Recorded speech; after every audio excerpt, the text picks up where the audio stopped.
Halo, nama saya Omi, domisili Depok. Saya adalah mantan pegawai BUMN yang resign banting setir menjadi tukang bordir.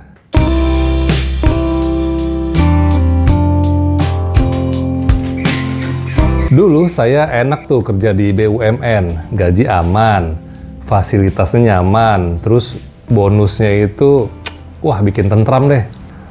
Saya ikut tes dulu itu di salah satu perusahaan BUMN itu di Bandung. Alhamdulillahnya diterima. Senangnya wah gila, luar biasa. Bahkan agak sedikit merasa sombong nih. Karena bangganya itu tuh kebangetan. Lalu saya ditempatkan di kota Cirebon. Tapi satu saat ketika saya diangkat menjadi pegawai tetap, drama pun dimulai.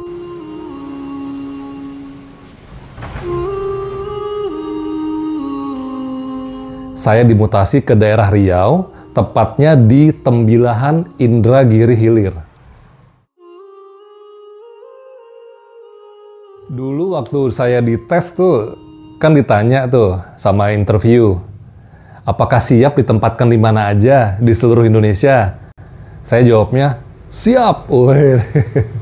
Tapi setelah saya dipindahkan ke tempat yang jauh, saya baru sadar, wah ternyata apa yang saya bilang siap itu tuh ternyata tuh omong kosong doang.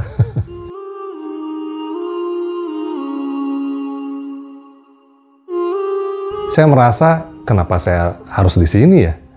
Sempat shock juga ya. Karena terbiasa hidup di Jakarta ya kan, tiba-tiba harus tinggal di tempat yang jauh. Bahkan ke Bandara Pekanbaru itu jaraknya sekitar 5 jam lah itu, jauh banget.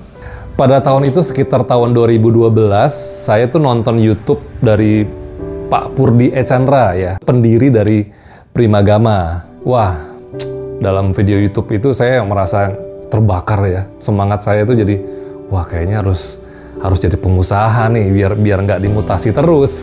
Karena di perusahaan saya itu ternyata saya baru tahu bahwa sistemnya itu sekitar 3 atau 4 tahun itu bakal dimutasi. Nggak lama dari sana ternyata saya dimutasi ke Jakarta. Wah jadi enak nih karena kan dekat rumah saya di Depok. Tapi setelah di Jakarta, waduh tuh keresahan tuh mulai muncul tuh. Keresahannya itu adalah macet. Rumah di Depok, kerjanya tuh kantor di Petamburan, pulang pergi itu bisa sekitar 3 jam di jalan. Apalagi setelah nikah ya, saya kan tinggal di Bekasi, itu makin jauh jarak ke kantor. Tiap hari itu berangkat kerja masih gelap, pulang kerja tuh masih gelap juga. Kasihan itu anak istri saya tuh, mereka tuh punya pemimpin keluarga, tapi cuman ada di foto di ruang keluarga aja. Jadi cuman bayangan doang saya itu. Anak saya sakit, saya tidak bisa menemani berobat.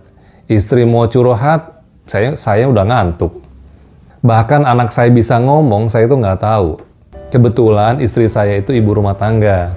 Suatu hari saya terjebak macet di Jalan Kasablanka. Terbesit sih dalam pikiran, kayaknya enak ya jadi pengusaha. Apa saya harus jadi pengusaha ya? Lalu saya diskusi sama istri.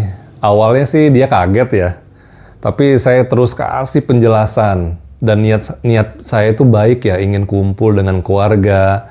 Lalu saya jelaskan, saya mau bisnis. Akhirnya lama-lama istri saya akhirnya setuju dengan mata berkaca-kaca. Terus dia bilang, yang penting kita jalan bareng ya. Tapi itu sih yang bikin booster buat saya. Ketika saya ajukan resign, awalnya atasan saya sempat menahan ya, mencoba bilang ke saya, coba pikir-pikir dulu deh. Tapi berhubung tekad saya sudah bulat, akhirnya saya resign juga. Sebelum resign, saya baca buku Tung Desem Waringin, judulnya Marketing Revolution. Dari sana saya dapat insight bahwa kalau mau sukses, itu kita harus langsung belajar ke orang yang udah sukses. Kebetulan, saya ada saudara yang jualan handuk di Tanah Abang. Udah puluhan tahun nih jualannya nih.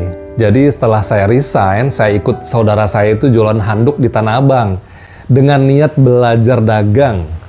Supaya cepat berhasil sesuai dari buku Marketing Revolution. 1 tahun dari sana, saya pamit. Niatnya mau mandiri ya. Awalnya saya lontang-lantung, nggak ada kerjaan. malu sama mertua, kok jobless ya? Ada sih beberapa bisnis yang saya tulis, tapi nggak jalan-jalan. Sambil meriset bisnis, saya iseng-iseng nih jualan handuk saudara saya yang di Tanah Abang. Jualannya itu di marketplace, di Instagram, di ke teman-teman. Alhamdulillahnya laku. Sampai akhirnya tuh ada customer yang mau bordir handuk. Saya pikir, wah ini peluang nih. Disitulah mulai tercetus ide bisnis bordir. Awalnya saya lempar bordiran itu ke tukang bordir di Tanah Abang. Lama-lama akhirnya ada tukang bordir yang nyaranin saya buat beli mesin bordir. Saya tertarik kan, kemudian saya tanya, berapa sih harganya? Lalu beliau berkata, harganya 125 juta. Wah, gila, uang dari mana saya pikir. Tapi akhirnya saya beranikan diri nih, dari sisa-sisa tabungan, beli mesin bordir portable yang kecil. Harganya cuma 12.500.000. Akhirnya ada orang baik yang mau pinjamkan saya uang tanpa bunga. Cicilannya bebas, mau kapan aja boleh bayarnya. Asli waktu itu saya merasa terharu. Istri saya tuh sampai nangis tuh, terharu banget gitu ya. Akhirnya kita punya mesin bordir nih. Mimpi apa ya kita ya? Sekarang alhamdulillah bisnis bordir saya sudah berjalan 6 tahun. Sudah banyak pelanggan, ada 2 orang karyawan yang loyal. Buat teman-teman yang mau mulai bisnis itu sih gampang ya. Asal kita mau bergerak, mulai, terus berdoa kepada Yang Maha Kuasa, dan harus ada mentornya supaya cepat berhasil. Kalau kamu punya cerita tentang resign, komen aja. Siapa tahu kita bisa saling menguatkan.